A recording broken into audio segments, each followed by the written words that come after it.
Hello friends, good morning.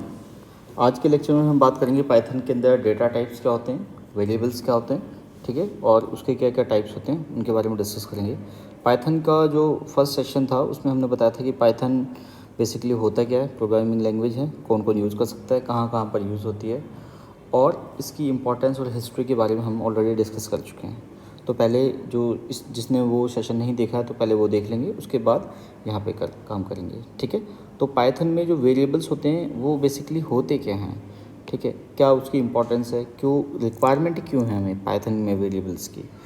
तो variables are used in Python to store values. अगर आपको value store करनी है तो वहाँ पे हम क्या चाहिए, वेरिएबल्स चाहिए। क्लियर है। The instant you give a variable a value for the first time it is created. Python variables do not need to be explicitly declared in order to reserve memory. As soon as you give a variable a value, the declaration takes place automatically.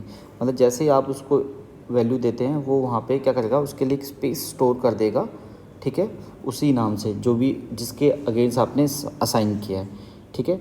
To assign value to the variable use the equal sign, ठीक है, equal sign use करते हैं। Suppose हमने a is equal to 5 किया, ठीक है, तो अभी हम कहेंगे भाई a की जो वैल्यू है वो 5 हो गई है, ठीक है, और वो उसको स्टोर कर देगा मेमोरी के अंदर, ठीक है, क्लियर। अब कोई बोलेंगे कि भाई हम 5 तो वैसे भी याद रख सकते हैं, हमें a इज इक्वल टू करने की क्या जरूरत है। सपोज़ अगर ये a इज़ इक्वल टू 5 9 7 8 6 3 3 3 5 2, अगर ये वैल्यू होती तब क्या करते, तब आप इस वैल्यू से याद नहीं कर सकते ना। इसीलिए हम क्या करते हैं, एक ऐसा वेरिएबल जो हमें याद रहेगा उसकी वैल्यू असाइन कर दिया। अब जब भी हमें इस वैल्यू को कॉल करना है, ये इस वैल्यू की रिक्वायरमेंट है, हम क्या करेंगे, ए को कॉल करेंगे। क्लियर। इसलिए हम वेरिएबल डिफाइन करते हैं। अब टाइप्स ऑफ वेरिएबल्स कितने टाइप्स के होते हैं हमारे पास, एक टाइप का तो है नहीं, क्योंकि हमारे पास जो डेटा होगा वो एक सिमिलर डेटा तो है नहीं। क्लियर। इंट भी हो सकता है, इंटीजर, फ्लोट के अंदर भी डेटा हो सकता है हमारा वेरिएबल, ठीक है, स्ट्रिंग वेरिएबल भी हो सकता है हमारा, कैर वेरिएबल भी है और बूलन वेरिएबल भी है। ये सारे के सारे कितने हैं हमारे, 5 टाइप्स के क्या हमारे वेरिएबल्स हैं जो कि हम पाइथन में यूज़ करते हैं प्रोग्रामिंग लैंग्वेज में एज़ पर द रिक्वायरमेंट। जैसे जैसे हमें रिक्वायरमेंट्स होती है हम उसी टाइप के वेरिएबल को कॉल करा के ऑपरेशन को परफॉर्म करते हैं, ठीक है। चलो अब डेफिनेशन क्या कहती है वेरिएबल्स की, कि भाई मेन बेसिकली क्या क्या चीज़ें हैं वेरिएबल में।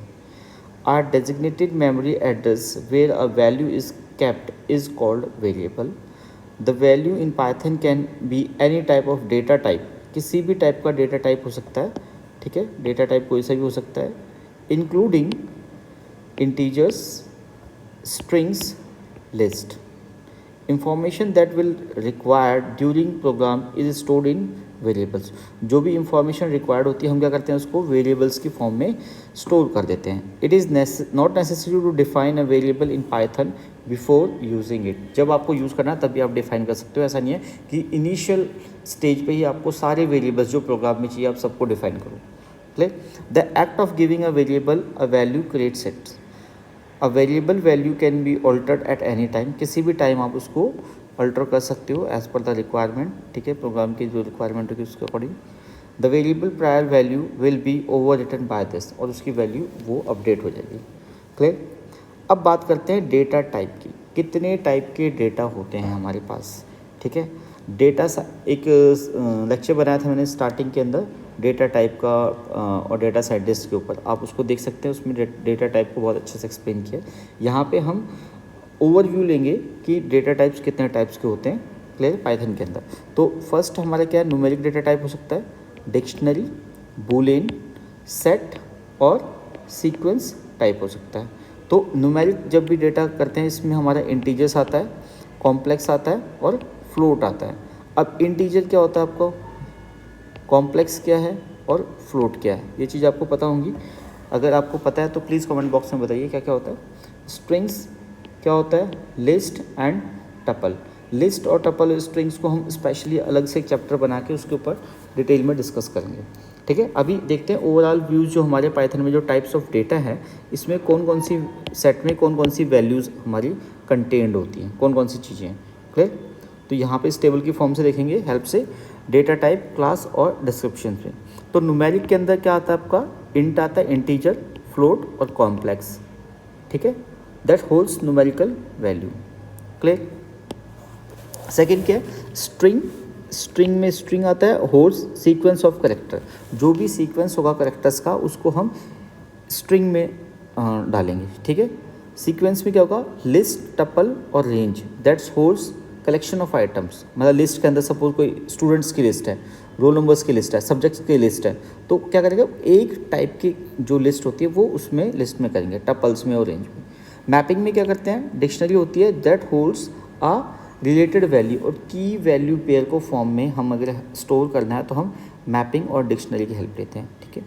बुलियन कब करते हैं, जब ईदर हमें ट्रू वैल्यू मिल रही है या फॉल्स मिल रही है बुलियन के अंदर, ठीक है, या तो वो राइट होगा या रॉन्ग होगा, या यस होगा या नो होगा, तो लाइक दिस या तो ट्रू है या फॉल्स है।